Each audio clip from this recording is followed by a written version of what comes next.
സഞ്ചാരി 1961 മഞ്ചേരിക്കടുത്ത് പാപ്പിനിപ്പാറയിൽ ജനനം. Ankanam award, mulberry award, Abu Dhabi Sakthi award, bank of India award, V P. Sivakumar സ്മാരക Keli award, Odakkuzhal award, Kerala Sahitya Akademi award, Kerala Lalithakala Akademi award, Padmarajan പുരസ്കാരം, തൃത്താലപ്പെരുമ സാഹിത്യ പുരസ്കാരം, ശാന്തകുമാരൻ തമ്പി പുരസ്കാരം, SSF സാഹിത്യോത്സവ് പുരസ്കാരം, UA ബീരാൻ സ്മാരക പുരസ്കാരം, ഷാർജ ഇന്ത്യൻ അസോസിയേഷന്റെ സാഹിത്യത്തിനുള്ള സമഗ്ര സംഭാവന പുരസ്കാരം. വേദിയിൽ ബഹുമാന്യരായ പി. സുരേന്ദ്രൻ സാറിനെ സർവാധരങ്ങളോട് ക്ഷണം.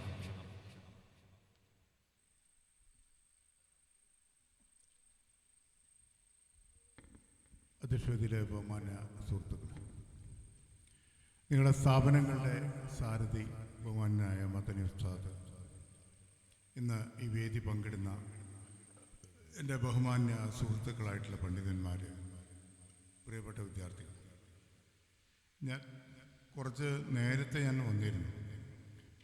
കുട്ടികളുമായിട്ട് പുഴയോർത്ത് കുറച്ച് നേരം ഒരു സാഹിത്യ സംവാദം വേണം എന്ന് എന്നോട് പറഞ്ഞിരുന്നു. അങ്ങനെയാണ് ഞാൻ കുറച്ച് നേരത്തെ വന്നത്. ചെറിയ ആരോഗ്യ പ്രശ്നങ്ങളൊക്കെ ഉണ്ട്. അതുകൊണ്ട് ഭക്ഷണം കൃത്യസമയത്ത് കഴിക്കണം, പിന്നെ കുറച്ചൊക്കെ വിശ്രമിക്കണം. അതൊക്കെയാണ് എൻ്റെ ഇപ്പോഴത്തത്. പഴയ പോലെ ഓടാനൊന്നും വയ്യ. എന്തായാലും എനിക്ക് ഈ സ്ഥാപനത്തിൽ ഞാൻ ആദ്യമായിട്ടാണ് വരുന്നത്. വളരെ മനോഹരമായിട്ടുള്ള ഒരു സ്ഥാപനമാണ്. സ്ഥാപനങ്ങളുടെ സമുച്ചയമാണ് ഇവിടെ ഉള്ളത്. ഇങ്ങനെയുള്ള വിദ്യാഭ്യാസ സ്ഥാപനത്തിൽ പഠിക്കാൻ കഴിയുന്നു എന്നത് തന്നെ ഒരു വലിയ ഭാഗ്യമാണ്. പഠിക്കുക, വായിക്കുക, അറിവ് നേടുക, ലോകത്തിൻ്റെ വിവിധ ഭാഗങ്ങളിലേക്ക് ഭാവിയിൽ സഞ്ചരിക്കാൻ കാലം നിങ്ങളെ അനുഗ്രഹിക്കുകയും ചെയ്യും. തീർച്ചയായിട്ടും വലിയ ഉസ്താദുമാരുടെ നേതൃത്വത്തിലാണ് ഈ സ്ഥാപനം നടക്കുന്നത്. ഇതിൻ്റെ വിശുദ്ധ ഖുർആൻ മനഃപ്പാഠമാക്കുന്ന സ്ഥാപനമാണിത്. അത് നിങ്ങളെ കൂടുതൽ ധാർമ്മികമായി, സർഗാത്മകമായി നിങ്ങളെ വലിയ ഉന്നതിയിലേക്ക് കൊണ്ടുപോകും. വിശുദ്ധ ഖുർആൻ പലതരത്തിലും അതിനെ വ്യാഖ്യാനിക്കാം. അതിനെ വേദഗ്രന്ഥമായിട്ടെടുക്കുന്നു, വിശുദ്ധ ഗ്രന്ഥമായിട്ടെടുക്കുന്നു, ദൈവീക ഗ്രന്ഥമായിട്ടെടുക്കുന്നു. എന്നാൽ അങ്ങനെയൊന്നും എടുക്കാത്ത ആളുകൾ അതിനെ ഒരു ചരിത്ര പുസ്തകമായി ഉപയോഗിക്കുന്നു. അതിനെ മാനവ ചരിത്രത്തിലെ സുപ്രധാനമായിട്ടുള്ള, നമ്മൾ ആന്ത്രോപോളജി എന്ന് പറയും, നരവംശ ശാസ്ത്രപരമായ അറിവുകൾ സമ്മാനിക്കുന്ന ഒരു പുസ്തകമായി, ഗ്രന്ഥമായി, വിശിഷ്ട ഗ്രന്ഥമായിട്ട് നമ്മൾ എടുക്കുന്നു. പ്രകൃതി പ്രതിഭാസങ്ങളിലേക്ക് ഇങ്ങനെ ജാലകങ്ങൾ തുറക്കുന്ന ഒരു ഗ്രന്ഥമായിട്ട് എടുക്കുന്നു. അതീതമായ ആത്മീയാനുഭവങ്ങൾ സമ്മാനിക്കുന്നൊരു ഗ്രന്ഥമായിട്ടെടുക്കുന്നു. അങ്ങനെ എത്രയോ മാനങ്ങളാണ് ഈ വേദഗ്രന്ഥങ്ങൾക്ക്. അപ്പം അതിനൊക്കെ അങ്ങനെ തന്നെ മനസ്സിലാക്കാനും അതിനെ മറ്റ് വിഭാഗത്തിൽപ്പെട്ട, ഇതര മതവിഭാഗത്തിൽപ്പെട്ട ആളുകൾക്ക് അതിൻ്റെ വെളിച്ചമെത്തിക്കാനും നമുക്ക് കഴിയണം. ഒന്ന്, വിശുദ്ധ ഖുർആനും പ്രവാചകനും ഒക്കെ മാപ്പിള സമൂഹത്തിൻ്റെ, മുസ്ലിം സമൂഹത്തിൻ്റെ മാത്രമല്ല, അവർ ലോകത്തിൻ്റെ നന്മയ്ക്കായാണ് പ്രവാചകന്മാരൊക്കെ അവതരിക്കുന്നത്. വേദഗ്രന്ഥങ്ങൾ ലോകത്തിലെ എല്ലാ ജനതയ്ക്കും അവകാശപ്പെട്ടതാണ് വേദഗ്രന്ഥങ്ങൾ. ആ കാഴ്ചപ്പാടാണ് നമ്മൾ വികസിപ്പിച്ചെടുക്കേണ്ടത്. ആ കാഴ്ചപ്പാടാണ് നമ്മൾ അടുത്ത തലമുറയ്ക്ക് പകർന്ന് നൽകേണ്ടത്. ഞാൻ എപ്പോഴും പറയും, എല്ലാ വേദഗ്രന്ഥങ്ങളും പഠിക്കുക. അതിനെ വളരെ ദാർശനികമായി സമീപിക്കാൻ നിങ്ങൾക്ക് സാധിക്കുകയും വേണം. നിങ്ങൾ ഒരു തരത്തിൽ വലിയ ഭാഗ്യം ചെയ്ത കുട്ടികളാണ്. കാരണം ഇവിടെ നിന്ന് വിശുദ്ധ ഖുർആനിലും ആഴമേറിയ ജ്ഞാനം സമ്പാദിക്കുന്നതോടൊപ്പം തന്നെ നിങ്ങൾക്ക് പൊതുവിദ്യാഭ്യാസം കിട്ടുന്നു. ഇപ്പോൾ പാഠശാലകളിൽ മതവിദ്യാഭ്യാസത്തോടൊപ്പം നിങ്ങൾക്ക് ഭൗതികമായ മറ്റു വിദ്യാഭ്യാസവും കിട്ടുന്നു.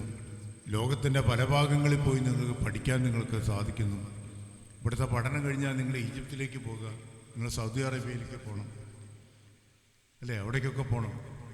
പണ്ടൊക്കെ നമുക്ക് അത്യപൂർവമായിട്ടുള്ള ദേശമായിരുന്നു ഈ സമർക്കണ്ട് എന്നൊക്കെ പറയുന്നു. ആ സമർക്കണ്ടിൽ നിന്ന് ധാരാളം ആളുകൾ സൂഫി വര്യന്മാർ അവിടെ നിന്നാണ് ഇന്ത്യയിലേക്ക് വരുന്നത്. ആ സൂഫികളുടെ പാത എന്ന് പറയുന്നത് വളരെ പ്രധാനപ്പെട്ടൊരു പാതയാണ്. ഇപ്പോൾ ഖ്വാജ മൊയിനുദ്ദീൻ ചിസ്തിയുടെ കബറിടമുള്ളത് രാജസ്ഥാനിലാണ്, അജ്മീർ എന്ന് പറയും. അജ്മീറിൽ എല്ലാ മതവിഭാഗത്തിലും പെട്ട ആളുകൾ ഈ അദ്ദേഹത്തിൻ്റെ കബറിടം സന്ദർശിക്കാനായിട്ട് വരുന്നു. അതേ ചിസ്തിയൻ പാതയിലുള്ള മറ്റൊരു മഹായോഗി വര്യനായിരുന്നു ബന്ദനവാസ് കിസുദിറാസ് എന്ന് പറയുന്ന ഗുൽബർഗയിലെ സൂഫി വര്യൻ. അദ്ദേഹത്തിൻ്റെ ചരിത്രം വളരെ രസകരമാണ്. ഞാൻ ഗുൽബർഗയിൽ യാത്ര ചെയ്തപ്പോൾ ഞാൻ അവിടെ പോയിരുന്നു. അവിടെയൊക്കെ തന്നെ എല്ലാ വിഭാഗത്തിൽപ്പെട്ട ആളുകൾ കടന്നു വരുന്നു. അതിൻ്റെ കാരണം എന്താ വെച്ചാൽ അവർ ജീവിച്ച കാലത്ത് അവർ കാണിച്ചു കൊടുത്ത ബഹുസ്വരതയുടെ ഒരു സൗന്ദര്യമുണ്ട്, എല്ലാവരെയും ചേർത്ത് പിടിക്കുന്നതിൻ്റെ സൗന്ദര്യം. അതുകൊണ്ടാണ് എല്ലാ മതസ്ഥരും ഇത്തരത്തിലുള്ള ഗുരുനാഥന്മാരെ ആദരിക്കുന്നത്. നിങ്ങളുടെ ചരിത്ര പാഠപുസ്തകങ്ങളിൽ വായിച്ചിട്ടുണ്ടാവും, തുഗ്ലക് ഭരണപരിഷ്കാരം എന്ന് പറയും. അപ്പോൾ മുഹമ്മദ് ബിൻ തുഗ്ലക്ക് ഡൽഹിയിൽ നിന്ന് ദേവഗിരിയിലേക്ക് തലസ്ഥാനം മാറ്റാനായിട്ട് തീരുമാനിക്കുന്നു. അങ്ങനെ തീരുമാനിച്ചപ്പോൾ ഡൽഹി നിവാസികളായിട്ട് ആളുകൾ, അദ്ദേഹത്തിൻ്റെ രാജ്യസേവകർ എല്ലാവരും ഒന്നിച്ച് ഈ പലായനം ചെയ്ത് ഈ ദേവഗിരി, ഇന്നത്തെ ഔറംഗാബാദ് എന്ന് പറയുന്ന മഹാരാഷ്ട്രയിൽ അവിടെ എത്തുക. അപ്പോൾ മധ്യ ഇന്ത്യയാണ് ഇതിൻ്റെ തലസ്ഥാനമായിട്ട് മാറേണ്ടത് എന്നൊരു കാഴ്ചപ്പാടായിരുന്നു അങ്ങനെ മാറ്റാനായിട്ട് തീരുമാനിക്കാൻ കാരണം. അങ്ങനെ വളരെ നാളത്തെ യാത്ര കഴിഞ്ഞാണ് ആളുകൾ ഇവിടേക്ക് വരുന്നത്. അവിടെ എത്തിയപ്പോൾ തന്നെ തുഗ്ലക്ക് പറഞ്ഞത്, ഇല്ല, ഞങ്ങൾ ഡൽഹിക്ക് തന്നെ മാറ്റാൻ തീരുമാനിച്ചു. അങ്ങനെ ഒരുപാട് സഹനങ്ങൾ അനുഭവിച്ച് ഈ യാത്ര ചെയ്തിട്ട് അതേപോലെ മടങ്ങിപ്പോകുന്നതിനിടയ്ക്ക് സംഭവിച്ചതെന്ന് വെച്ചാൽ, ഈ പറയുന്ന ബന്ദനവാസ് കിസുദിറാസ് അദ്ദേഹം പിന്നീട് വലിയ സൂഫി വര്യനായി മാറുന്നതിന് മുമ്പുള്ളൊരു കാലമാണ്. ഉപ്പായുടെ ഒപ്പാണ് അദ്ദേഹം ഈ കുട്ടി യാത്ര ചെയ്തു വരുന്നത്. തിരിച്ച് ഇവരെല്ലാം കൂടി അങ്ങോട്ട് തന്നെ യാത്ര ചെയ്യാനായിട്ട് തീരുമാനിച്ചപ്പോൾ അതിനു മുമ്പായിട്ട് തൻ്റെ പിതാവ് ഇവിടെ വെച്ച് മരണപ്പെടുന്നു. അങ്ങനെ മരണപ്പെട്ടപ്പോൾ അവിടെ തന്നെയാണ് ഖബറെടുക്കുന്നത്. പിന്നീട് അദ്ദേഹം ഈ സൂഫി ആയിട്ട് മാറുകയും ചിസ്തിയൻ പാതയിലെ വലിയ യോഗ്യവര്യനായിട്ട് മാറുകയും ചെയ്ത ഘട്ടത്തിൽ അദ്ദേഹം തൻ്റെ ഏതാണ്ട് വയസ്സാവുന്ന സമയത്താണ്, പ്രായമായി കഴിഞ്ഞപ്പോഴാണ് അദ്ദേഹം തൻ്റെ പിതാവിൻ്റെ ഖബറിടം അന്വേഷിച്ചൊരു യാത്ര ചെയ്തത്. അങ്ങനെ യാത്ര ചെയ്ത് ഗുൽബർഗയിൽ അദ്ദേഹം എത്തുകയാണ്. അവിടെ എത്തിയപ്പോൾ ഈ പറയുന്ന ഔറംഗാബാദ് എന്ന് പറയുന്ന സ്ഥലത്ത് അദ്ദേഹം എത്തുക. അങ്ങനെ എത്തിയപ്പോൾ അദ്ദേഹത്തോട് ഡക്കാനി സുൽത്താൻ പറഞ്ഞൊരു കാര്യം, ഞങ്ങൾക്ക് ഒരു ഗുരുനാഥനില്ല, അങ്ങൊരു ഗുരുനാഥനായിട്ട് ഇവിടെ ഇരിക്കാമോ എന്ന് ചോദിച്ചു. അങ്ങനെ അദ്ദേഹം അവിടെ ഡക്കാൻ തൻ്റെ മണ്ണായിട്ട് അദ്ദേഹം സ്വീകരിക്കുകയും അദ്ദേഹത്തിനും സുൽത്താനോ ഒരു മദ്രസയൊക്കെ ഉണ്ടാക്കി കൊടുക്കുന്നുണ്ട്. ആ മദ്രസയെക്കൂടെ ചരിത്രം പറയുന്നു, അദ്ദേഹത്തെ കാണാൻ വേണ്ടി വന്നവരിൽ നല്ലൊരു വിഭാഗം ആളുകളും ഹിന്ദു വിഭാഗത്തിൽപ്പെട്ട പണ്ഡിതന്മാരും സന്യാസിമാരുമായിരുന്നു. എന്തുകൊണ്ടാണെന്ന് ചോദിച്ചാൽ, ജീവിച്ചിരിക്കുന്ന കാലഘട്ടത്തിൽ അദ്ദേഹം നൽകിയിട്ടുള്ള വലിയ സന്ദേശമാണ്. അപ്പോൾ ഇതെങ്ങനെയാണ് ഇതൊക്കെ വരുന്നത്? എങ്ങനെയാണ് നമ്മുടെ ബഹുസ്വരത, ആ ബഹുസ്വരതമായ ആശയങ്ങൾ എങ്ങനെയാണ് ഇന്ത്യയിൽ കലയുടെ മേഖലയിൽ അതെങ്ങനെയാണ് സ്വാധീനം ചെലുത്തിയത്? അത് നിങ്ങൾ പഠിക്കണം. വാസ്തുശില്പകല, ചിത്രകല, ഇപ്പം മുഗളന്മാരെ സംബന്ധിച്ചിടത്തോളമൊക്കെ തന്നെ വലിയ വിവാദമായി മാറിക്കൊണ്ടിരിക്കുന്നു. മുഗള ചരിത്രം മാറ്റണമെന്നൊക്കെ പറയും. പക്ഷെ നിങ്ങളൊന്ന് മനസ്സിലാക്കേണ്ടത്, മുഗള കാലഘട്ടത്തിലാണ് ഇന്ത്യയിൽ നിന്ന് നമ്മുടെ വേദ ഉപനിഷത്തുകളും ഇതിഹാസങ്ങളുമൊക്കെ പേർഷ്യൻ ഭാഷയിലേക്ക് പരിഭാഷപ്പെടുത്തുന്ന ഒരു കാലഘട്ടം എന്ന് പറയുന്നത് മുഗള കാലഘട്ടം. അതിന് താല്പര്യമുണ്ട്. മുഗളന്മാരാണ് പേർഷ്യൻ മിനിയേച്ചർ എന്ന് പറയും. പേർഷ്യൻ മിനിയേച്ചർ എന്ന് പറഞ്ഞാൽ പുസ്തകങ്ങൾ ചിത്രീകരണം നടത്തി മനോഹരമാക്കാം, അതിനുവേണ്ടിയുള്ള. അപ്പോൾ ആ പുസ്തകങ്ങളിലുള്ള ഒരു സവിശേഷമായ ചിത്രീകരണം, ഒരു പേജ് ഉണ്ടാവുള്ളൂ, അതിനെയാണ് മിനിയേച്ചർ എന്ന് പറയുന്നത്. ആ പെയിൻറ്റിങ്ങിന് എത്രയുണ്ടാവും? അത് സവിശേഷമായൊരു ചിത്രകലാരീതിയാണ് പേഴ്ചയിലുണ്ടായത്. ആ ചിത്രകല ഇവിടേക്ക് വന്നു. മാത്രമല്ല അതേ ശൈലിയിൽ രാമായണവും മഹാഭാരതവും കൃഷ്ണചരിതവും ഒക്കെ ചിത്രീകരണം നടത്തി ഇതേ ശൈലിയിൽ, ഇതേ മിനിയേച്ചർ. അങ്ങനെ ആദാനപ്രദാനങ്ങൾ നടന്നു. അതിലേക്കൊക്കെ കാരണമായി മാറി മുഗള കാലഘട്ടം. മുഗള കാലഘട്ടം എത്ര വാസ്തുശില്പത്തിൽ എത്ര സംഭാവനകൾ നൽകി, എത്ര കവികൾ. മാത്രമല്ല ഒരു ബഹുസ്വര ജീവിതം നയിക്കുകയും ഇതര മതസ്ഥരായിട്ടുള്ള വലിയ പണ്ഡിതന്മാർ, ദാർശനികന്മാരും ഒക്കെ അവിടെ ഉണ്ടായിരുന്നു. അതാണ് നമ്മുടെ ഇന്ത്യ. എപ്പോഴെങ്കിലും നിങ്ങൾ ബിജാപ്പൂരിലെ ഗോൽഗുംബസ് ഒന്ന് കാണാനായിട്ട് പോകണം കേട്ടോ. ഞാനത് പലതവണ കണ്ടിട്ടുണ്ട്. ബിജാപ്പൂരിലെ ഗോൽഗുംബസിനകത്ത് ചെല്ലുമ്പോഴാണ് ഈ സൂഫി വാസ്തുശില്പകല എന്താണ് എന്ന് ബോധ്യപ്പെടണമെങ്കിൽ അവിടെ പോകണം. ശൂന്യത സംഗീതമായി മാറുന്ന ഒരു അസാധാരണമായ അനുഭവം നിങ്ങൾക്ക് അവിടെ സമ്മാനിക്കും. ആ കുബ്ബയുടെ അടിയിലൊരു നടപ്പാതയുണ്ട്. ആ നടപ്പാതയിൽ ചെന്ന് നിന്ന് നിങ്ങളൊരു ചെറിയ ശബ്ദമുണ്ടാക്കിയാൽ ആ ശബ്ദത്തിന് അസാധാരണമായ ഒരു മുഴക്കം ഇങ്ങനെ അനുഭവിക്കാൻ പറ്റും. നമ്മൾ പറയില്ല ഇങ്ങനെ മുഴങ്ങപ്പോൾ ഓം എന്ന് പറയുമ്പോൾ ഇങ്ങനെ അലയടിച്ചു പോകുന്നില്ലേ, അതേപോലെ ഒരു വല്ലാത്തൊരു തരം മുഴക്കം അതിനകത്ത് നിങ്ങൾക്ക് അനുഭവിക്കാൻ പറ്റും. അപ്പോഴാണ് ഈ ശൂന്യതയ്ക്ക് അകത്ത് ഒരു ശബ്ദം പുറപ്പെടുവിച്ചാൽ ഇത്ര കണ്ട് ഉജ്ജ്വലമാകുമെന്നും ഇത്ര കണ്ട് മനോഹാരിത നിറയുമെന്നും ഒക്കെ അറിയണമെങ്കിൽ അതാണ് നമ്മൾ ഈ പറയുന്ന സൂഫി വാസ്തുശില്പകല എന്ന് പറയുന്നത്.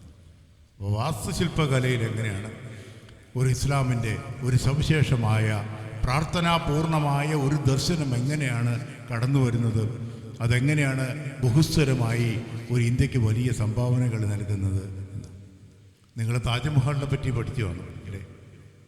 എന്നാൽ കറുത്ത മാർബിളിൽ മറ്റൊരു താജ്മഹൽ ഔറംഗസേബ് തൻ്റെ മാതാവിന് വേണ്ടിയിട്ട് ഉണ്ടാക്കിയിട്ടുണ്ട് എന്ന്. അതിനെയാണ് നമ്മൾ ബീബി കാ മക്ബറ എന്ന് പറയുന്നത്. അതുള്ളത് ഔറംഗാബാദ്. കാണണമെപ്പോഴെങ്കിലും ഞാനൊരു യാത്രികനാണ്. ഞാൻ ബീബി കാ മക്ബറയിലേക്ക് പോവുകയും ഇതിനെക്കുറിച്ചൊക്കെ ഞാൻ എഴുതുകയും ഗുൽബർഗയിലെ ഗുരുചൈതന്യം എന്ന് പറഞ്ഞിട്ട് ബന്ദനവാസ് കിസുദിറാസിനെ കുറിച്ച് ഞാനൊരു വലിയ ലേഖനം തന്നെ ഞാൻ എഴുതിയിട്ടുണ്ട്. ഇതൊക്കെ പഠിക്കുക. വെറുപ്പിൻ്റെ ഭാഷണത്തെ എന്തു ചെയ്യുക? വെറുപ്പിൻ്റെ ഭാഷണത്തെ അതേ ഭാഷയിൽ ഒരിക്കലും മറുപടി കൊടുക്കരുത്. നിങ്ങൾ വെറുപ്പിനെ സ്നേഹം കൊണ്ട്, അറിവില്ലാത്തവർക്ക് മുമ്പിലെ അറിവ് കൊണ്ട്. ഞാനൊരു അനുഭവം പറയാം. ഈ എൻ്റെ ഒരു സുഹൃത്ത്, അതായത് തമിഴ്നാട്ടിലൊരു വലിയ ഹിന്ദു സന്യാസിയുടെ ആശ്രമത്തിൽ അയാൾ പോയി. അപ്പോൾ അവിടെ ധാരാളം വിദേശികളായിട്ടുള്ള സന്യാസിമാരൊക്കെ വരുന്ന രമണ മഹർഷി എന്ന് പറഞ്ഞു. അപ്പോൾ രമണ മഹർഷിയുടെ ആശ്രമത്തിൽ പോയപ്പോൾ ധാരാളം വിദേശികളായിട്ടുള്ള സുഹൃത്തുക്കളൊക്കെ പലരും വന്നിരുന്നു. അപ്പോൾ അദ്ദേഹം ഇടയ്ക്ക് അവിടെ പോയിട്ട് താമസിക്കും. അപ്പോൾ അവിടെ ഇതര മതസ്ഥരായ ആളുകൾ വന്നാൽ അവർക്ക് നമസ്കരിക്കാനുള്ള സംവിധാനമൊക്കെ അവിടെയുണ്ട്. അപ്പോൾ അയാൾ നിസ്കരിക്കുന്ന സമയത്ത് ഒരു വിദേശി സുഹൃത്ത് വന്ന് ചോദിച്ചു, നിങ്ങൾ എന്തിനാണ് നിസ്കരിക്കുന്നത്? അപ്പോൾ എത്ര നിസ്കാരമുണ്ട് ഒരു ദിവസം, അതെന്തിനാണ് എന്നൊക്കെ ഒന്ന് വിശദീകരിച്ച് തരാൻ പറ്റുമോ എന്ന് ചോദിച്ചപ്പോൾ അപ്പോഴാണ് അയാൾ മനസ്സിലാക്കിയത്, ഒരു മതവിശ്വാസി എന്നുള്ള നിലയിൽ കാലാകാലങ്ങളായിട്ട് ഇതൊക്കെ ആചരിച്ചു പോരുന്നു എന്നല്ലാതെ ഇത് മറ്റൊരാൾക്ക് വിശദീകരിച്ച് കൊടുക്കാനുള്ള അറിവ് നേടിയിട്ടില്ല എന്ന ബോധ്യമുണ്ടായപ്പോൾ അയാൾ വീട്ടിൽ വന്നിട്ട് ആദ്യം തന്നെ മക്കളോട് പറഞ്ഞു, നിങ്ങളിഞ്ഞ് നിസ്കരിക്കണ്ട, നിങ്ങളിഞ്ഞ് നിസ്കരിക്കിട്ട് കാര്യമില്ല. ഇങ്ങനൊരു ചോദ്യം നേരിട്ടാൽ അതിന് കൃത്യമായി ഉത്തരം നൽകാൻ മാത്രം അറിവ് നേടിയുമ്പോൾ മാത്രം നിങ്ങളിനി ഈ നിസ്കാരം തുടങ്ങിയാൽ മതി എന്ന് പറയും. അത് വളരെ പ്രധാനമായൊരു കാര്യം. നിങ്ങൾ ഉത്തരം കൊടുക്കണം. അപ്പോൾ ഞാൻ സ്കൂളിലൊക്കെ ജോലി ചെയ്യുന്ന സമയത്ത് ഒരിക്കൽ ഒരു മുസ്ലിം വിഭാഗത്തിൽപ്പെട്ട ഒരു ടീച്ചറോട് ഒരു ഹിന്ദു വിഭാഗത്തിൽപ്പെട്ട ഒരു അധ്യാപകൻ ഇസ്ലാമുമായിട്ട് ബന്ധപ്പെട്ട് ചില കാര്യങ്ങൾ ചോദിച്ചപ്പോൾ ടീച്ചർ പറഞ്ഞത്, അയ്യോ എനിക്ക് അറിഞ്ഞുകൂടാ, കാരണം ഞാൻ ഈ മതത്തിൽ പിറന്നു എന്നല്ലാതെ എനിക്ക് മതത്തിൻ്റെ കാര്യങ്ങളൊന്നും അറിഞ്ഞുകൂടാ. നിങ്ങൾക്ക് ഒരുമാതിരി ഉത്തരം കിട്ടണമെങ്കിൽ സുരേന്ദ്ര മാഷോട് ചോദിച്ചാൽ കുറച്ചൊക്കെ ഉത്തരം അദ്ദേഹം തരും എന്ന് പറഞ്ഞു. അപ്പോൾ യത്തീം എന്ന് പറഞ്ഞ വാക്കിൻ്റെ അതിൻ്റെ ഒരു അർത്ഥമാണ് അദ്ദേഹം എന്നോട് ചോദിച്ചത്. അപ്പോൾ അദ്ദേഹം ധരിച്ചത് എന്തുകൊണ്ടാണ് ഈ ഇസ്ലാമിൽ മാത്രം ഇത്രമാത്രം യത്തീമുകൾ ഉണ്ടാകുന്നത് എന്നാണ് അദ്ദേഹത്തിൻ്റെ ഇത്രയേറെ യത്തീം ഗാനങ്ങളൊക്കെ ഉണ്ടാവാൻ കാരണം എന്താണ് എന്നാണ് അദ്ദേഹത്തിന് യുക്തിപരമായൊരു ചോദ്യമാണ്. മറ്റിടത്തും കാണാത്ത രീതിയിലുള്ള ഒരു ദുസൂചന വെച്ചാൽ അയാൾ ചോദിച്ചത്. അപ്പോൾ ഞാൻ അദ്ദേഹത്തോട് പറഞ്ഞു, നിങ്ങൾ വിചാരിച്ചതുപോലെ ഉപ്പയും ഉമ്മയും അച്ഛനും അമ്മയും ഇല്ലാത്ത കുട്ടി എന്ന അർത്ഥം മാത്രമല്ല യത്തീമിനുള്ളത്. അതിന് ഒരുപാട് അർത്ഥതലങ്ങളുണ്ട്. അപ്പോൾ ഞാൻ ഏതാണ്ടൊക്കെ വിശദീകരിച്ചു. ഞാൻ പറയുന്നത് ഇത്തരത്തിലുള്ള കാര്യങ്ങൾ വരുമ്പോൾ കൃത്യമായി പറഞ്ഞു കൊടുക്കാൻ നമുക്ക് കഴിയണം. അറബി ഭാഷ പഠിക്കുന്ന കുട്ടികളാണ്. ചെറിയൊരു വ്യതിയാനം വന്നാൽ അർത്ഥമല്ലാതെ അങ്ങ് മാറിപ്പോകും. അതൊരു അപൂർവമായിട്ട് ക്ലാസിക്കൽ ലാംഗ്വേജാണ്. അപ്പോൾ അതിൻ്റെ അർത്ഥം മാറിപ്പോകും. അതുകൊണ്ട് റെൻഡർ ചെയ്യുക എന്ന് പറയുന്നത് വളരെ പ്രധാനമായൊരു കാര്യമാണ്. ഇപ്പോൾ നിങ്ങൾ വാങ്ങുകൊടുക്കില്ലേ? സാധാരണ വാങ്ങുകൊടുക്കും. എന്നാലോ അതീവ സംഗീതാത്മകമായിട്ട് വാങ്ങുകൊടുക്കുന്നവരുണ്ട്. കേട്ടിരുന്നു. മാത്രമല്ല ഈയിടെ നമ്മുടെ TN കൃഷ്ണ അദ്ദേഹം ഇതേപോലെ അദ്ദേഹം പറയുന്നത് ഈ വാങ്കുവിളി അതിനും അതീവ സംഗീതാത്മകമായി മാറുന്നു എന്ന് മാത്രമല്ല, അതിനൊരു രാഗത്തിൽ ചിട്ടപ്പെടുത്തിയാൽ എങ്ങനെ ഉണ്ടാവും. അങ്ങനെ അദ്ദേഹം മനോഹരമായിട്ട് അത് ചില പ്രാർത്ഥനകൾ അങ്ങനെ ആലപിക്കുന്നത്, ഇസ്ലാമിൻ്റെ പ്രാർത്ഥന.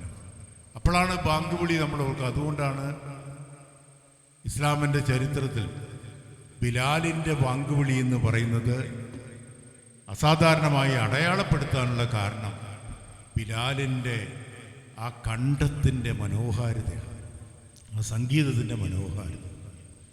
അത് അത്ഭുതകരമായിട്ടുള്ള മനോഹാരിതയാണ്, അതിന് സൗന്ദര്യം.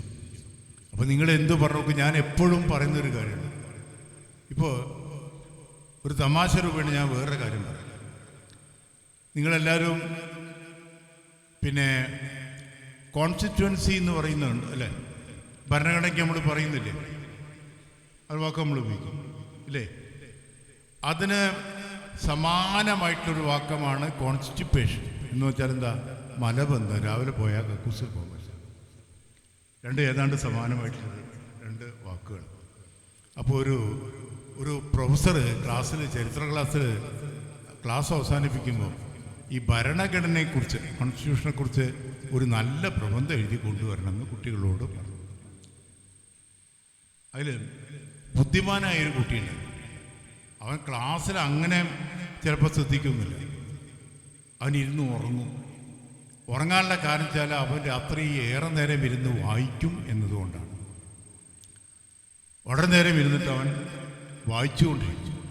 അപ്പം ഈ കോൺസ്റ്റിറ്റ്യൂഷൻ എന്ന് അധ്യാപകൻ പറഞ്ഞപ്പോൾ ഈ പയ്യൻ കേട്ടത് കോൺസ്റ്റിറ്റ്യൂഷനെ കുറിച്ചൊരു പ്രബന്ധം എഴുതി കൊണ്ടുവരണമെന്നാണ് ഇവൻ കേട്ടത്. അപ്പോൾ കുട്ടികളോട് സംശയം തീർക്കാനൊന്നും അവൻ പോയില്ല. അവൻ രാത്രി പോയിട്ട് ഇരുന്നിട്ട് ഒരു ലേഖനം എഴുതി കൊണ്ടുവന്നു.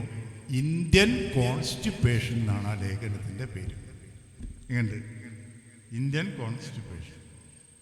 എന്നിട്ട് പ്രൊഫസർ പറഞ്ഞൊരു കാര്യം, അദ്ദേഹം പറഞ്ഞത്, ഞാൻ അനേക വർഷങ്ങളായി ഞാൻ അധ്യാപനം നടത്തുന്നു. ഇത്ര ധിഷണാപരമായി ഇത്ര ആഴത്തിൽ ഒരു വിഷയത്തെ അധികരിച്ചുകൊണ്ട് ഈ മേൽ ആഴത്തിൽ ഒരു വിഷയത്തെ അധികരിച്ചുകൊണ്ട് ഞാൻ ആദ്യമായിട്ടാണ് ഒരു ഗംഭീര പ്രബന്ധം വായിക്കുന്നത്. എന്ന് വച്ചാൽ ധിഷണാശാലിയായ കുട്ടി കോൺസ്റ്റിറ്റ്യൂഷനെ കുറിച്ചും പ്രബന്ധം എഴുതും, കോൺസ്റ്റിറ്റ്യൂഷനെ കുറിച്ചും എഴുതും.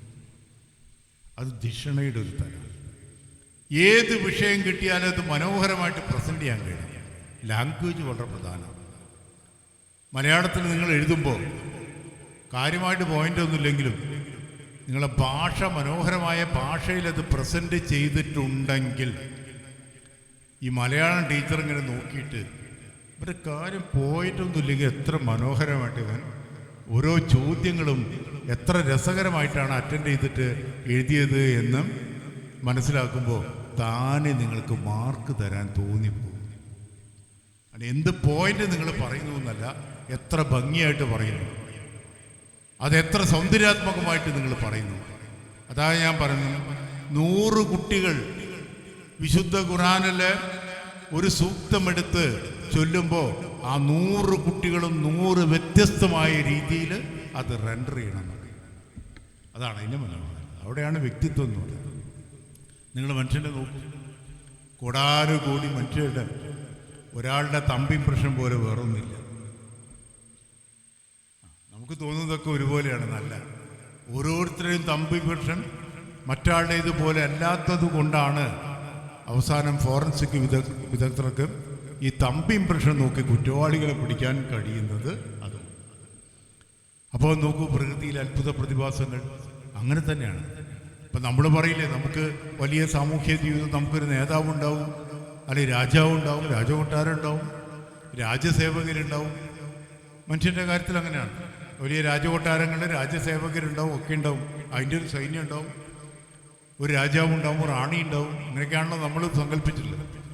എന്നാൽ അത്ഭുതപ്പെടുത്തുന്ന ഒരു കാര്യം, ഇതേ സംഭവം തന്നെയാണ് ചിതലുകൾക്കും ഉള്ളത്. ചിതലുകൾക്കും ഉണ്ടത്. അവർക്കും ഉണ്ടാവും ഒരു നേതാവ്, അനുയായികൾ. ആ ചിതലുകളുടെ കൊട്ടാരത്തിലുമുണ്ട് ഇതൊക്കെ. അത് മനസ്സിലാക്കി വെച്ചാൽ മതി.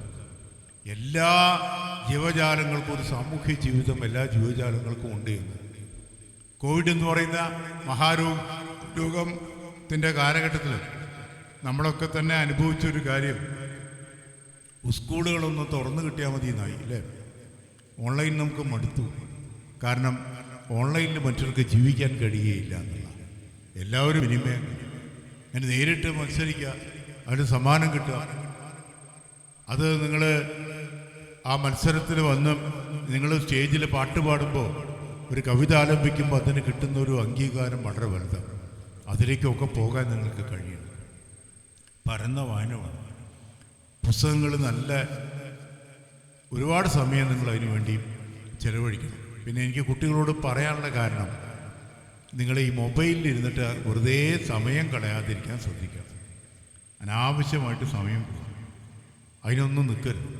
അത് ഉപയോഗിക്കേണ്ട എന്നുള്ളതല്ല, അത് ശ്രദ്ധിച്ച് നമുക്ക് പ്രയോഗിക്കാനായിട്ട് കഴിയും. എന്തും നമുക്ക് കാവ്യാത്മകമായിട്ട് നമുക്ക് എന്തൊരു കാര്യമായാലും നമ്മൾ പറയില്ലേ, നല്ല വാക്ക് ഓതുവാൻ ത്രാണി ഉണ്ടാകണം എന്ന് പറയും. ആ നല്ല വാക്ക്, ഒരു നല്ല വാക്ക് നമ്മൾ പറയുമ്പോൾ ആ നല്ല വാക്കിനൊരർത്ഥമുണ്ട്. എന്താ നല്ലത് എന്നുള്ളത് സ്നേഹത്തോടു കൂടി പറഞ്ഞാൽ ആളുകൾ കേൾക്കും. എനിക്ക് ഒരു അനുഭവം ഉണ്ടായി. ഞാൻ സ്കൂളിൽ ജോലി ചെയ്യുമ്പോൾ ഒരിക്കൽ നിങ്ങളുടേതുപോലുള്ളൊരു കുട്ടികൾ ക്ലാസ്സിൽ ഒരു മദ്രസയിലൊക്കെ പഠിക്കുന്ന കുട്ടികളാണ്, ഇങ്ങനെ മതപാഠശാലയിൽ പഠിക്കുന്ന കുട്ടികളാണ്. അത് കഴിഞ്ഞിട്ട് അവർ സ്കൂളിലേക്ക് വരും. മിക്കവാറും നിങ്ങളുടേതുപോലുള്ള വേഷമാണ്, തലക്കെട്ടൊക്കെ ഉണ്ടാവും, അത് അല്ലെങ്കിൽ തൊപ്പിയുണ്ടാവും, ഞാൻ തലക്കെട്ടുണ്ടാവും. അപ്പോൾ ഇങ്ങനെ തലക്കെട്ട് കെട്ടിയൊരു കുട്ടീൻ്റെ തലയെക്കെട്ട് അടിച്ചു ഒരു ടീച്ചർ. അത് വലിയ പ്രശ്നമായിട്ട് അച്ഛമ്മൻ്റെ അടുത്തത് വന്നു. അപ്പം ഞാനാണ് ആ വിഷയത്തിൽ ഇടപെടേണ്ടത്. ഞാൻ ഇടപെട്ടപ്പോൾ പിന്നെ ഞാൻ രക്ഷിതാക്കളോട് പറഞ്ഞാൽ പിന്നെ അതിന് അപ്പുറത്തേക്കൊന്നുമില്ല. ഞാനത് പറഞ്ഞു കഴിഞ്ഞാൽ പിന്നെ ഒന്നും പറയില്ല. അപ്പോൾ ആ പ്രശ്നം അത് വലിയൊരു തരത്തിൽ സ്കൂളിൽ ഇത് ഒരു വർഗീയമായ രീതിയിൽ ഒരു പ്രശ്നം വന്നുമായി മാറാതെ ഞാനതിനെ അവസാനിപ്പിച്ചു. അങ്ങനെ അവസാനിപ്പിച്ച സമയത്ത് ആ ടീച്ചർ ചോദിച്ചൊരു ചോദ്യമുണ്ട്, ഈ കുട്ടികൾക്ക് ഞാനിപ്പോൾ വന്നു അവരെ തലയെക്കെട്ട് ഒഴിച്ചപ്പോൾ അവർക്ക് പ്രശ്നമാണ്. എന്നാൽ സുരേന്ദ്രൻ മാഷ് അവർക്ക് തലയെക്കെട്ട് ഒഴിച്ചാലും പ്രശ്നമില്ല, അവർ തൊപ്പി എടുത്താലും അവർക്ക് പ്രശ്നമില്ല. ഇതൊന്നും അവർക്ക് സുരേന്ദ്രൻ മാഷ് ചെയ്തൊരു പ്രശ്നമില്ല. അതെന്തുകൊണ്ടാണ് എന്ന് ചോദിച്ചു. അപ്പം ഞാൻ പറഞ്ഞു, അതെന്തുകൊണ്ടാണ് എന്ന് ചോദിച്ചാൽ അതിനൊരൊറ്റ ഉത്തരമേ ഉള്ളൂ, ഞാനത് സ്നേഹത്തോടു കൂടിയാണ് ചെയ്യുന്നത്. അത്രയേ ഉള്ളൂ. സ്നേഹത്തോടു കൂടി ചെയ്താൽ ഇതൊക്കെ തമാശ രൂപേണ കേട്ടെടുക്കും. അതല്ല അവരെ തൊപ്പിയോടും അവരെ തലയെ കെട്ടിനോടുള്ള വെറുപ്പും അധിക്ഷേപവുമായിട്ടാണ് അവർക്ക് തോന്നിയെങ്കിൽ അവരതിനെ രൂക്ഷമായിട്ട് പ്രതികരിക്കും. കാരണം ഞാനവരോട് പറഞ്ഞത്, ഒരു നബിദിന ആഘോഷത്തിൽ മദ്രസയിലേക്ക് വിളിച്ചാൽ അതിനും ഞാൻ സുരേന്ദ്രൻ മാഷ് ചെല്ലും എന്ന് കുട്ടികൾക്ക് നന്നായിട്ട് അറിയാം എന്ന്. അതാണ് നമ്മൾ ആദാനപ്രദാനങ്ങൾ നമ്മൾ നടത്തേണ്ടത്. സമുദായത്തിനടുത്ത് സ്നേഹത്തോടു കൂടി ആദാനപ്രദാനങ്ങൾ നടക്കണം. അങ്ങോട്ടും ഇങ്ങോട്ടും കൊടുക്കൽ വാങ്ങലുകൾ നടക്കണം. ഞാൻ വിശുദ്ധ ഖുർആനെ കുറിച്ചുള്ള സെമിനാറിൽ പോകുമ്പോൾ, പ്രവാചകനെ കുറിച്ചുള്ള സെമിനാറിൽ പോകുമ്പോൾ, അത്തരത്തിലുള്ള പ്രഭാഷണങ്ങൾക്ക് സ്വീകാര്യത കിട്ടുമ്പോൾ നിങ്ങൾക്ക് ഞാൻ പകർന്നു തരുന്നൊരു പാഠം, നിങ്ങൾ വലിയ പണ്ഡിതന്മാരായിട്ട് മാറിയാൽ നിങ്ങൾ പ്രവാചകനെക്കുറിച്ച് സംസാരിക്കുന്നത് പോലെ, വിശുദ്ധ ഖുർആനെക്കുറിച്ച് സംസാരിക്കുന്നത് പോലെ രാമായണത്തെക്കുറിച്ചും ശ്രീരാമനെക്കുറിച്ചും ഒരു പ്രഭാഷണം നടത്താൻ പറഞ്ഞാൽ അതും ഗംഭീരമായിട്ട് നിങ്ങൾക്ക് നിർവഹിക്കാൻ നിങ്ങൾക്ക് സാധിക്കും. അങ്ങനെ വരുമ്പോഴാണ് ആദാനപ്രദാനങ്ങൾ നടത്തുന്നത്. എല്ലാ ക്ലാസിക്കുകളും നമ്മുടേതാണ് എന്ന് മനസ്സിലാക്കിയാൽ മതി. അതിൻ്റെ ഒറ്റ മാർഗ്ഗമേ ഉള്ളൂ, പഠിക്കുക, ആഴത്തിൽ പഠിക്കുക എന്നുള്ളത്. പിന്നെ ഒരു ചിത്രം വരച്ചാൽ ആ ചിത്രം നന്നായിട്ട് ചിത്രം വരച്ചാലുള്ള ഗുണം എന്താ അറിയുമോ? നിങ്ങൾ മനോഹരമായ കയ്യക്ഷരം നോക്കി. ഇപ്പോൾ മൊബൈലൊക്കെ വന്നിട്ട് കയ്യക്ഷരം ഇല്ലാതെ മനോഹരമായ കയ്യക്ഷരം. ഇപ്പോൾ അറബി ഭാഷയിലെ ലിപികളെ ഒരു സവിശേഷമായി അല്പം ഒരു ചിത്ര ഭാഷയിൽ, അറബി ഭാഷയിലെ ഈ പറയുന്ന ലിപികളെ ആ രീതിയിൽ കൊണ്ടുവന്നാൽ അതാണ് അറബിക് കാലിഗ്രാഫി എന്ന് പറയുന്ന ചിത്രകലയിലൊരു വിഭാഗം. കാലിഗ്രാഫി. എൻ്റെ ഒരു കൂട്ടുകാരെയും അവർ ബഹ്റൈൻകാരി, അവർ കാലിഗ്രാഫി ആർട്ടിസ്റ്റ്, ഗംഭീര ചിത്രകാരിയാണ്, കാലിഗ്രാഫി ആർട്ടിസ്റ്റാണ്. വളരെ വർഷങ്ങൾക്ക് മുമ്പ് ഞാൻ അവരെക്കുറിച്ച് ലേഖനം എഴുതി. അപ്പോഴാണ് ഈ അറബി ഭാഷയിലെ ഓരോ ലിപികളും ഇത്രമേൽ സൗന്ദര്യമുള്ളതാണ് എന്ന് നമ്മൾ തിരിച്ചറിയുന്നത് അതിനെ ചിത്രാത്മകമായി അവതരിപ്പിക്കുമ്പോഴാണ്. ചിത്രഭാഷ. കാലിഗ്രാഫി ആർട്ടിസ്റ്റുകളായിട്ട് മാറണം നിങ്ങൾ. വിശുദ്ധ ഖുർആൻ പഠിച്ചാലും നിങ്ങൾ ഖുർആൻ വചനങ്ങളെ ചിത്രം തന്നെയായിട്ട് പ്രക്ഷേപണം ചെയ്യാനുള്ള, അവതരിപ്പിക്കാനുള്ള കഴിവുകൾ നിങ്ങൾ നേടിയെടുക്കണം. അതിനുള്ള ശിക്ഷണമാണ് നിങ്ങൾക്ക് കിട്ടുന്നത്. ഇപ്പോൾ സാഹിത്യോത്സവങ്ങളിലൂടെ എത്രയോ കുട്ടികൾ പ്രതിഭ തെളിയിക്കുന്നു. താഴെ തട്ടിൽ നിന്ന് ഫാമിലി സാഹിത്യോത്സവം തൊട്ട് ദേശീയ സാഹിത്യോത്സവത്തിലേക്ക് തന്നെ നിങ്ങൾക്ക് ഉയർന്നു പോകാനുള്ള അവസരങ്ങളായി. നിങ്ങൾക്ക് എന്തോരം അവസരങ്ങളാണ്. 1982 മാതൃഭൂമിയുടെ കഥാമത്സരത്തിൽ എൻ്റെ ജ്വരബാധ എന്ന് പറയുന്ന കഥയ്ക്ക് 1ാം സമ്മാനം കിട്ടിയപ്പോൾ എന്നെ വിളിച്ചൊന്ന് അഭിനന്ദിക്കാനോ വട്ടംകുളം അങ്ങാടിയിലേക്ക് കയറി ചെന്നപ്പോൾ എൻ്റെ ചുമലൊന്ന് കൈവച്ച് നന്നായി മോനെ എന്ന് പറയാനോ ഒരു കടലമിഠായെങ്കിലും വാങ്ങിച്ചു തരാനോ എനിക്കാരും ഉണ്ടായിരുന്നില്ല എന്നുകൂടി നിങ്ങൾ മനസ്സിലാക്കണം. ചെറിയ സമ്മാനമല്ല ഞാൻ നേടിയത്. ഇന്ന് അങ്ങനെയല്ല. നിങ്ങൾക്ക് പ്രതിഭ തെളിയിക്കാൻ കഴിഞ്ഞാൽ നിങ്ങൾക്ക് ധാരാളമായ അവസരങ്ങൾ ലഭ്യമാകുന്നു എന്നുള്ളത് ഇത്തരം സ്ഥാപനങ്ങളൊക്കെ നിങ്ങൾക്ക് അതിനുള്ള വാതിലുകൾ തുറന്നു തരുന്നു. ഇങ്ങനെ ധാരാളം സാധ്യതകൾ നിങ്ങളുടെ മുമ്പിലുണ്ട്. അതൊക്കെ ഉപയോഗിക്കണം. ഇത് പഠിക്കാനുള്ള സമയമാണ്, അറിവ് നേടാനുള്ള സമയമാണ്. സർഗാത്മകമായി എല്ലാ മനുഷ്യർക്കും എന്തെങ്കിലുമൊക്കെ ഒരു കഴിവുണ്ടാകും. അതില്ലാത്തവരാരുമില്ല. എല്ലാവർക്കും കഴിവുകളുണ്ടാകും. ഒന്ന് പാട്ട് പാടാൻ, ചിത്രം വരയ്ക്കാം, നല്ല ചിലവർക്ക് നേതൃത്വ ഗുണമാകും. ഇതൊന്നുമില്ലാത്തവർക്ക്. ചിലർക്ക് സയൻസിന് താല്പര്യമാവും, ചിലർക്ക് മാത്തമാറ്റിക്സിനോടാവും, ചിലർക്ക് സംഗീതത്തോടാവും. എന്തെങ്കിലും ഒരു കഴിവില്ലാത്ത ആരും ഉണ്ടാവില്ല. ഏറ്റവും പ്രധാനം നമ്മുടെ കഴിവെന്താണെന്ന് കണ്ടെത്തുക എന്നുള്ളതാണ്. ഇപ്പോൾ രോഗചികിത്സയിൽ ഏറ്റവും പ്രധാനമായ കാര്യം എന്താ പറയുക? രോഗം എന്താണ് എന്ന് കണ്ടെത്തലാണ് ഏറ്റവും പ്രധാനം. രോഗം എന്താണെന്ന് കണ്ടെത്തിയാൽ പിന്നെ മരുന്ന് എളുപ്പമാണ്. അതേപോലെയാണ് അവനവൻ്റെ കഴിവുകൾ എന്താണ് എന്ന് കണ്ടെത്തിയാൽ ആ കഴിവിൻ്റെ പുറകെയാണ് നിങ്ങൾ പോകേണ്ടത്. അത് നിങ്ങളെ വലിയ ഉയരങ്ങളിലേക്ക് കൊണ്ടുപോകും. ഇവിടുന്ന് പഠിച്ചു കഴിഞ്ഞാൽ നിങ്ങൾ ഒരിക്കൽ സൂഫികൾ വന്ന അതേ സമർഖണ്ഡിലേക്ക് നിങ്ങൾ പോകണം. ഈജിപ്ഷ്യൻ നാഗരികതയുടെ കളിത്തട്ടിൽ പോയിട്ട് നിങ്ങൾ അറബി ഭാഷ പഠിക്കണം. ഈജിപ്തിൽ പോയിട്ട് പഠിക്കണം. ഈജിപ്തിലേക്ക് പോയി കഴിഞ്ഞാൽ എന്താണ്, അലക്സാണ്ട്രിയയിൽ പോകാൻ നിങ്ങൾക്ക്. അലക്സാണ്ട്രിയയിലായിരുന്നു ലോകോത്തര ഗ്രന്ഥശാല ഉണ്ടായിരുന്നു. അവിടെ പോകാം. വലിയ നാഗരികതയുടെ ഇടങ്ങളാണ്. അവിടേക്കൊക്കെ പോകാൻ നിങ്ങൾക്ക് കഴിയും. അങ്ങനെ വലിയ കുട്ടികളായി നിങ്ങൾ മാറണം. എഴുതാനുള്ള നിങ്ങളെ കഴിവുണ്ടെങ്കിൽ അതിങ്ങനെ രാബി മിനുക്കി എടുക്കണം കേട്ടോ. പെട്ടെന്നുണ്ടാവുന്നതല്ല. ഞാൻ 1978 തൊട്ട് എഴുതാൻ തുടങ്ങിയ ഒരാളാണ്. 10-30 കൊല്ലം ഇരുന്ന് എഴുതിയപ്പോഴാണ് എൻ്റെ കയ്യിൽ ഒരു ഭാഷ കൈവന്നത്. അല്ലാതെ പെട്ടെന്നുണ്ടാവണമെന്നല്ല. പെട്ടെന്നുണ്ടാവണതേ അല്ല. അനേക വർഷങ്ങൾ കൊണ്ടാണ് എഴുതാനുള്ള ഒരു സർഗാത്മകമായൊരു ഭാഷ നമ്മളെ കയ്യിലുണ്ടാവും. പൈങ്കിളി വായനയിലേക്കൊന്നും പോകണ്ട. ഉദാത്തമായ സാഹിത്യം. ഇപ്പം എന്നോട് കുട്ടികൾ ചോദിച്ചു വായിക്കാൻ തുടങ്ങുമ്പോൾ എന്താണ് ചെയ്യേണ്ടതെന്ന്. ഞാൻ പറഞ്ഞൊരു 7ാം ക്ലാസ്സൊക്കെ എത്തുമ്പോഴേക്കും വൈക്കം മുഹമ്മദ് ബഷീറിൻ്റെ സമസ്ത സാഹിത്യകൃതികളും 7ാം ക്ലാസ്സൊക്കെ ആകുമ്പോഴേക്കും നിങ്ങൾ വായിച്ചത്. പടിപടിയായിട്ട് വായിക്കണം. ഒരു ഹയർ സെക്കൻഡറിയിൽ എത്തുമ്പോൾ മലയാളത്തിലെ ഉന്നതമായ സാഹിത്യകൃതികൾ വായിക്കണം. ഒപ്പം ഇംഗ്ലീഷ് വായിക്കണം. ഇംഗ്ലീഷ് നല്ല പ്രാവീണ്യം ഉണ്ടാകണം. ഇപ്പോൾ ഇന്നത്തെ ആ ഒരു ഹംഗേറിയൻ എഴുത്തുകാരന് നോബൽ സമ്മാനം കിട്ടിയിട്ടുണ്ട്. അദ്ദേഹത്തിൻ്റെ പുസ്തകം ഇപ്പോൾ അടുത്ത ദിവസം തന്നെ എനിക്ക് നോക്കേണ്ടി വരും. അദ്ദേഹത്തിൻ്റെ മെലങ്കളി ഓഫ് റെസിസ്റ്റൻസ് എന്ന് പറയുന്ന ഒരു പുസ്തകമാണ്. അതിനെക്കുറിച്ച് അല്പം വിഷാദം നിറഞ്ഞ എഴുത്താണ് അദ്ദേഹത്തിൻ്റെ.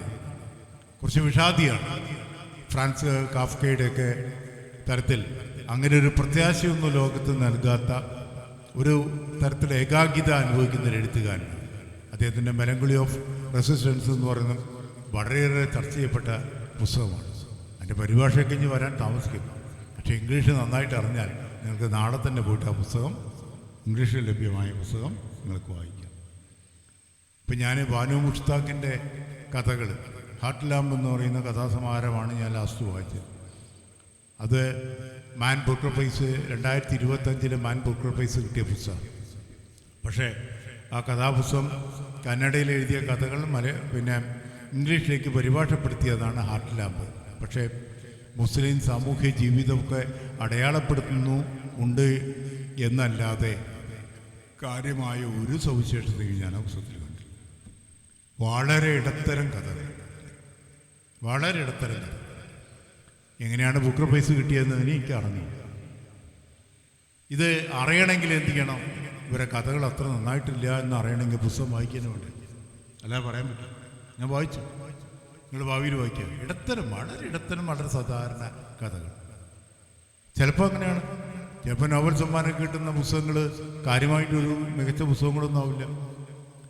ഇപ്പോൾ ഗബ്രിയേൽ ഗാർഷിയ മാർക്കസ് എന്ന് പറയുന്ന കൊളംബിയൻ എഴുത്തുകാരന് നോബൽ സമ്മാനം കൊടുത്തപ്പോൾ ലാറ്റിൻ അമേരിക്കയിലെ ഒരു പത്രം എഴുതിയതായിട്ട് കേട്ടിട്ടുണ്ട്, നോബൽ സമ്മാനം ആദരിക്കപ്പെടുന്നുവെന്ന്. ഇന്നിപ്പോൾ ഒരു നോബൽ സമ്മാനം പ്രഖ്യാപിച്ചു. വരെ എങ്ങനെ അതിനു വേണ്ടി കാത്തിരിക്കുകയും ചെയ്തു. ഈ കിട്ടിയാൾക്കും കൊള്ളാം. ഇനിയിപ്പോൾ അതിന് കാത്തിരുന്ന ആൾക്ക് കിട്ടിയാലും ആർക്ക് കിട്ടിയാലും നോബൽ സമ്മാനത്തിന് ഒരു ആദരവും ഉണ്ടാവില്ല എന്ന് കൂടി മനസ്സിലാക്കുക. ഇപ്പോൾ കിട്ടിയ ആ ലേഡി അങ്ങനെയൊന്നുമല്ല. അവർ തീവ്ര വലതുപക്ഷക്കാരിയാണ്. അവർ ഇസ്രായേലിലേക്ക് പിന്തുണയ്ക്കുന്ന ആളുകളാണ്. അപ്പോൾ അതിനെന്താ കാര്യം? അപ്പോൾ ഈ സമ്മാനങ്ങളൊക്കെ ഇങ്ങനെ മലിനമായിക്കൊണ്ടിരിക്കുക. ചില സമ്മാനങ്ങൾ നമ്മൾ അഭിമാനത്തോടു കൂടിയിരിക്കും. 2018 എനിക്ക് SSFൻ്റെ സാഹിത്യോത്സവ പുരസ്കാരം തരുന്നത്. എൻ്റെ കിടപ്പുമുറിയിൽ ആ മെമൻ്റ് ഞാനിങ്ങനെ എപ്പോഴും എടുത്തു വച്ചിരിക്കുക.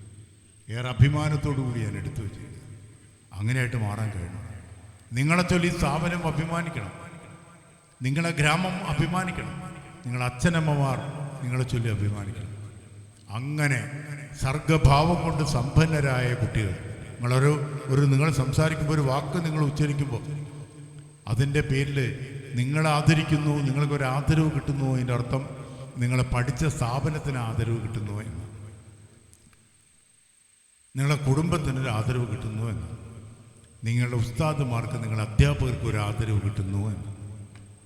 അതാണ് വ്യക്തിത്വ രൂപീകരണം. അത് വളരെ പ്രധാനമാണ്. വ്യക്തിത്വം വളരെ പ്രധാനം. ഇപ്പം ഞാൻ ആലോചിക്കും, നിങ്ങളോടൊക്കെ ഇങ്ങനെ സംസാരിക്കാനുള്ളൊരു ഭാഷ എനിക്ക് ആരാ തന്നത്? ഞാൻ വായിച്ചുണ്ടാക്കിയതാണ്. പിന്നെയോ എൻ്റെ മലയാള ഗുരുനാഥന്മാരെ കൂടി കടപ്പെട്ടതാണ് എൻ്റെ ഈ കഴിവുകൾ എന്ന് കൂടിയാണ്. വളരെ ചെറിയ പ്രായത്തിൽ ഞാൻ എഴുതാൻ തുടങ്ങിയെന്ന്. എന്നാൽ കാര്യമായി എൻ്റെ കാര്യങ്ങൾക്ക് ഒരു പരിഗണനയും തരാൻ എൻ്റെ അച്ഛന് കഴിഞ്ഞിട്ടില്ല. അച്ഛനമ്മമാർക്ക് നമ്മളെ വേണ്ടത്ര പരിഗണിക്കാൻ കഴിഞ്ഞിട്ടാവില്ല. ചിലപ്പോൾ അവർ നിത്യജീവിതം ഒന്ന് എന്താ പറയുക, അതിനെ ഒന്ന് ചേർത്ത് പിടിക്കാൻ വേണ്ടി അവർ നെട്ടോട്ടത്തിലായിരിക്കും. അതിനിടയ്ക്ക് നിങ്ങളെ കാര്യങ്ങളൊന്നും നോക്കാൻ പറ്റിയിട്ടുണ്ടാവില്ല. അതിൻ്റെ അർത്ഥം അച്ഛനമ്മമാരിൽ നിന്ന് സ്നേഹം കിട്ടിയില്ല എന്ന് പറഞ്ഞിട്ട് നിങ്ങൾ ലഹരി പദാർത്ഥങ്ങൾ ഉപയോഗിക്കുകയല്ല വേണ്ടത്. അവരെ സഹായിക്കാം, അല്ലേ? സ്വർഗം എന്നൊക്കെ നമ്മൾ പറയെങ്കിലും ഏറ്റവും വലിയ സ്വർഗം എന്താണെന്ന് പ്രവാചകൻ പറഞ്ഞിട്ടുണ്ട്. അത് മാതാവിൻ്റെ കാൽക്കീഴിലാണ് സ്വർഗമെന്ന്. നമുക്ക് വേണ്ടി കാത്തിരിക്കുന്നൊരു മാതാവുണ്ട്. മാതാവിനെ പരിഗണിക്കാം. ലോകത്ത് ഒറ്റ ബാങ്കിൽ നിന്ന് മാത്രമേ ലോൺ എടുത്താൽ തിരിച്ചടക്കേണ്ടത് ഇല്ലാത്തുള്ളൂ. ബാക്കി ഏത് ബാങ്കിൽ നിന്ന് പോയിട്ട് ലോൺ എടുത്താൽ തിരിച്ചടച്ചേ മതിയാവും. വീട് വെച്ചാണ് ലോൺ എടുത്തെങ്കിലും തിരിച്ചടച്ചില്ലെങ്കിൽ വീട് ജപ്തി ചെയ്യാൻ വരും. ഒരു ബാങ്കിൽ നിന്ന് മാത്രം തിരിച്ചടക്കേണ്ട. ആ ബാങ്കിൻ്റെ പേര് ഉപ്പ എന്നാണ് കേട്ടോ. അത് മാത്രമേ തിരിച്ചടക്കേണ്ടത്. ബാക്കി എല്ലാവർക്കും തിരിച്ചടക്കേണ്ടി വരും. ആ നിങ്ങൾക്കൊരു ATM മെഷീൻ പോലെ നിങ്ങൾക്ക് പണം എത്തിച്ചു തരാൻ ആ ഉപ്പ അനുഭവിക്കുന്ന ഒരു സഹനമുണ്ട് കേട്ടോ. അത് ചെറിയ സഹനം, വേദനയൊന്നുമല്ല. അതിനോടൊക്കെ ആ സഹനത്തോടൊപ്പം നിൽക്കാൻ അവർക്ക് എന്തെങ്കിലുമൊക്കെ സഹായമായിട്ട് നിങ്ങൾക്ക് മാറാൻ നിങ്ങൾ കുട്ടികൾക്ക് കഴിയണം. നിങ്ങൾ എന്ത് നേടുമ്പോഴും അതിൻ്റെ അഭിമാനം അനുഭവിക്കുന്നുണ്ട്, അല്ലേ? പരീക്ഷയ്ക്ക് വേണ്ടി നിങ്ങളിരിക്കുമ്പോൾ അങ്ങനെ കാത്തിരിക്കുന്നുണ്ട്. വൈക്കം മുഹമ്മദ് ബഷീറിൻ്റെ ഒരു അനുഭവം പറയുന്നുണ്ട്. എന്നും മുട്ടച്ചിമ്മിനി വെച്ച് തൻ്റെ മകൻ രാത്രി എത്ര വൈകിയാലും വരുമെന്ന് പ്രതീക്ഷിച്ച് ആഹാരവും കരുതി വച്ചിരിക്കുന്ന ഒരു ഉമ്മയെക്കുറിച്ച് വൈക്കം മുഹമ്മദ് ബഷീർ പറയുന്നുണ്ട്. അവർ മാത്രമേ ഉണ്ടാവുള്ളൂ കേട്ടോ. ഒരു ബെസ്റ്റ് നിങ്ങളെ കൂടെ ഉണ്ടാവില്ല. നിങ്ങൾ വീണ് കഴിഞ്ഞാൽ താങ്ങാൻ അച്ഛനമ്മമാർ മാത്രമേ ഉണ്ടാകുകയുള്ളൂ എന്നിവിടെ മനസ്സിലാവും. അവർക്ക് അഭിമാനിക്കാൻ പറ്റുന്ന വ്യക്തിത്വങ്ങളായിട്ട് കുട്ടികൾ മാറും. നിങ്ങൾക്ക് ഒരുപാട് കഴിവുകളുണ്ട്. ആ കഴിവുകൾ പരിപോഷിപ്പിക്കാനാണ് നിങ്ങൾക്ക് ഇന്നിവിടെ ഇങ്ങനൊരു ഫെസ്റ്റിവൽ വയ്ക്കുന്നത്. ഇതിലൂടെ എത്രയോ കുട്ടികൾ അവരുടെ കഴിവുകൾ മാറ്റിവരച്ച് നോക്കും. പിന്നെ ഒരു കാര്യം ചെയ്യാം, മത്സരിക്കുമ്പോൾ നല്ല കുട്ടി എങ്ങനെയാണ് പഠിച്ചവനോട് പ്രാർത്ഥിക്കാമെന്നറിയാം. എന്താ നല്ല കുട്ടി എങ്ങനെയാണ് മത്സരിക്കുമ്പോൾ പഠിച്ചവനോട് പ്രാർത്ഥിക്കാം? പഠിച്ചവനെ എനിക്ക് സമ്മാനം കിട്ടിയില്ലെങ്കിലും എൻ്റെ കൂട്ടുകാരൻ്റെ സമ്മാനം കിട്ടണേ എന്നാണ് ഒരു നല്ല കുട്ടി എപ്പോഴും പ്രാർത്ഥിച്ചു കൊണ്ടിരിക്കുക കേട്ടോ. അങ്ങനെയാണ്. പിന്നെ നമ്മൾ മാറ്റിവരച്ച് കഴിഞ്ഞാൽ ഒരാൾക്ക് രണ്ടാം സമ്മാനം കിട്ടും, ഒരാൾക്ക് ഒന്നാം സമ്മാനം കിട്ടും. അതിൻ്റെ പേരിൽ ഒരു ശത്രുതയോ ഒന്നും ഉണ്ടാവാൻ കാരണമാകുന്നു. ഈ മത്സരങ്ങളൊക്കെ കൂടുതൽ നിങ്ങളെ ഉന്നതിയിലേക്ക് എത്തിക്കാനും കൂടുതൽ സർഗധനരാക്കി മാറ്റാനും ഒക്കെ കഴിയും. കാലം നിങ്ങളെ അനുഗ്രഹിക്കും. എന്തായാലും അതിയായ സന്തോഷമുണ്ട്. ഞാൻ നീട്ടിപ്പിടിക്കുന്നില്ല, കാരണം എനിക്ക് കുറേ കൂടി ദൂരെ യാത്ര ചെയ്തുകൊണ്ടാണ്. അതുകൊണ്ടാണ് കുറച്ച് നേരം സാഹിത്യ വിഷയങ്ങളെക്കുറിച്ച് പുഴയോരത്ത് ഒരു സംഘം കുട്ടികളുമായിട്ട് സംസാരിച്ച്. എന്തായാലും ഇനിയും ഈ ക്യാമ്പസിൽ വരാൻ കാലം എന്നെ അനുഗ്രഹിക്കട്ടെ എന്ന് മാത്രം പറഞ്ഞുകൊണ്ട് എല്ലാവിധത്തിലുള്ള ആശംസകളും നിങ്ങൾക്ക് പ്രതിഭ തെളിയിക്കുന്ന കുട്ടികൾക്ക് എല്ലാവിധ ആശംസകളും നേർന്നുകൊണ്ട് നിർത്തുന്നു. നന്ദി, നമസ്കാരം.